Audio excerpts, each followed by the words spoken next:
Well, schools continue to dominate the headlines just 2 weeks into the school year, and already the testing and quarantining policies are changing. Starting tomorrow, unvaccinated students will be tested on a weekly basis instead of every other week. But with that comes a change to quarantining rules. If there is a positive case, students will not have to isolate if they wore a mask and did not have close contact with the infected student. Many parents not pleased with the relaxed quarantining guidelines, and it's also reaffirming desires for a remote learning option. Take a look right now at the survey from Education Trust New York. Okay, the state group focuses on educational equity. It tells the story that we've known for months. 90% of parents agree in-person learning is ideal, but 60% say right now they would choose a remote option if it were available. That number jumps significantly when you zero in on New York City parents. 79% want that very option.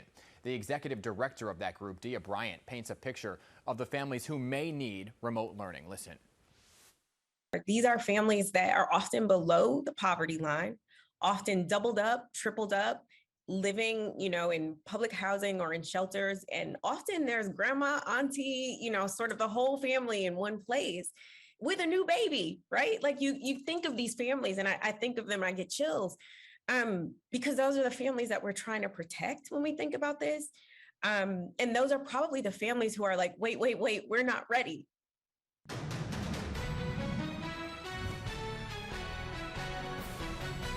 So this ongoing issue of remote learning brings us to today's On the Record segment. Joining me this morning, State Senator John Liu, who represents Queens. Senator Liu, thank you for joining me. Thank you very much. Thanks for dealing with this issue. So, Senator, let's get right to it, because you introduced a bill for New York State to require a remote learning option. Why do you feel there is a need for state legislation on remote learning? Are you hearing from parents on this very issue? Yeah, because City Hall has utterly failed. The Department of Education has been deaf to all these parents, thousands of parents and families who are afraid of sending their kids into these school buildings. The rules keep changing. Even a week into school, we have had a high positive COVID infection rate. We've had hundreds of classes canceled. We've had entire schools closed down. And the de Blasio administration keeps changing the rules on testing, on quarantining. The parents are so uncertain, and rightfully so. Mr. Liu, then let's talk about this bill that you want to introduce, right? What does it include exactly?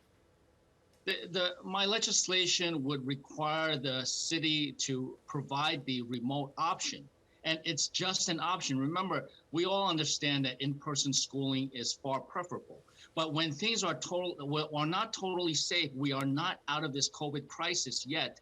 The city is responsible for continuing the instruction for all school kids, and that includes providing a remote option for parents who don't feel comfortable sending their kids into these school buildings. Right. So the bill calls for that offer of remote learning in areas of what you're describing as high transmission. And if you look at the map, right, the areas of high transmission are pretty much all over New York City. It includes all 5 boroughs, right? So have you had conversations then with the mayor or the school's chancellor about this issue?